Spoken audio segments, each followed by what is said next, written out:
Well, Mr. President, thank you very much, and thank you for welcoming me once again. This is my third trip in the last 7 months. You must get tired of seeing me as often as you do. And counting your trip to Washington, this is the fourth time we've met in person. And if anyone measures importance by the effort America is putting into this relationship, on making sure that the Ukrainian government is democratically elected leaders, making sure that you have international support, this is a pretty good place to start. And, Mr. President, you've shown tremendous leadership under extraordinarily difficult conditions. And today, on this day of dignity and remembrance, I want to congratulate all Ukrainians on last month's successful parliamentary elections, which were overwhelmingly endorsed by Ukrainians as well as the entire international community as being fair and free. And I want to congratulate you again, Mr. President. This is an important moment, a chance to make good on the promise of 25 years ago when the Iron Curtain came down. The sacrifices that brave Ukrainians who are even now defending against Russian aggression in the East, to make good on the efforts of thousands of unsung heroes, civil society activists, ordinary citizens who are trying to preserve a normal life in Donbass, preventing and preserving their freedom in cities like Mariupol, and of course, the promise of those long nights on the Maidan, freezing and facing down sniper fire. You're a remarkable people, the Ukrainian people. You're a brave people, and you've demonstrated that once again to the whole world. And through your courage and your sacrifice, Ukrainians have won. You've won for yourself a chance to fundamentally alter the history of your country for the better, much better. So I want to urge all Ukrainians to seize this moment, take advantage of the momentum of this day, and keep building the democracy that you so desperately and richly deserve, to keep moving your country forward. Today, the President and I discussed all the work that's ahead. We spoke about the threat to Ukrainian sovereignty and territorial integrity posed by Russian aggression. It's simply unacceptable in the 21st century for countries to attempt to redraw borders by force in Europe, or anywhere for that matter, or to intervene militarily because they don't like a decision their neighbor has made. In fact, Russian behavior represents a flagrant violation of the bedrock principles of our international system, which is why the international community has responded with one voice, amplifying your voice, Mr. President, the voice of all Ukrainians, helping Ukrainians defend their sovereignty and their security, the security of your nation. The international community condemning Russian actions, expanding security assistance to Ukraine, imposing greater and greater costs on Russia for its illegal actions, and refusing to accept the so-called elections held by separatists on November the 2nd. These weren't democratic elections. They were Kremlin-orchestrated farce. And let me say as clearly and categorically as I can, America does not and will not recognize Russian occupation and attempted annexation of the Crimea. We do not, will not, and insist others do not accept this illegal annexation. Now, there's a different path for Russia and her proxies a different path they can take. In fact, it's a path that has already been signed on into paper via the Minsk agreement that the President spoke of.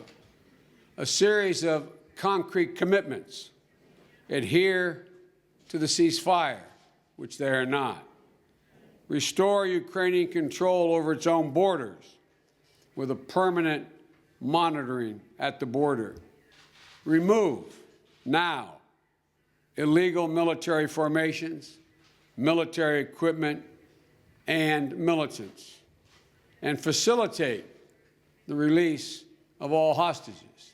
That's what was agreed to by Mr. Putin. None of that has occurred. If Russia were to fulfill these commitments and respect Ukrainian sovereignty and territorial integrity, we could begin a rational discussion about sanctions. But that's not what has happened. Instead, we've seen more provocative actions, more blatant disregard for the agreement that was signed not long ago by Russia. And so long as that continues, Russia will face rising cost, greater isolation. It's quite straightforward and simple. There's a way to change all that. Do what you agreed to do, Mr. Putin. But as President Poroshenko and I have discussed, even if the guns in the East fell silent tomorrow, Ukraine would still face a struggle for its democratic and economic future here in Kiev. There's a lot of work to do in Kiev. It begins with forming a new government. In days, not weeks, form a new government as quickly as possible. It should be done in days, not weeks. Push forward the reform agenda that has been agreed upon, and the Ukrainian people, an agenda that the Ukrainian people have so resoundingly endorsed. Stronger democratic institutions, a more accountable government, greater integration with Europe, more prosperous economy, and resolute efforts to root out the cancer of corruption that has hobbled Ukraine for a long time. It will face no more consequential mission than confronting corruption. President Poroshenko has shown a seriousness of purpose, and the Rada has passed important anti-corruption legislation. Now, the real challenge is seeing it through. Later today, I'll be meeting with members of the Parliament and civil society to talk about how we, the United States, can work with you, can work with them, can work together to maintain the momentum in this all-important fight. The President and I also discussed Ukraine's economic situation.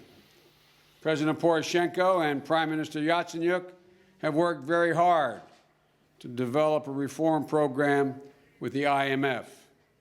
The President and I have met with the IMF as well regarding Ukraine.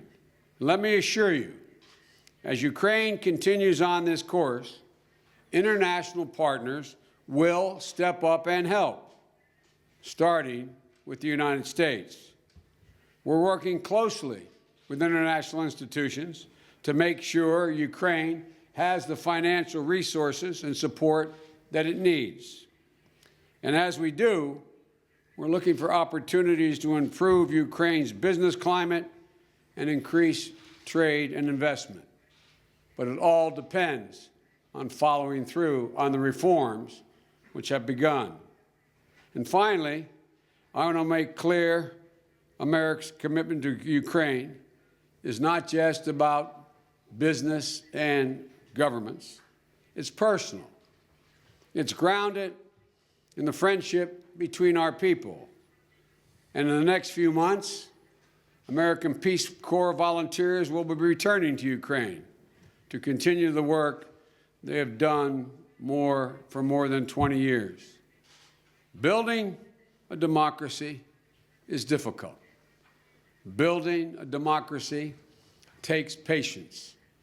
Building a democracy requires follow-through on the rhetoric that sounds so good when it's asserted.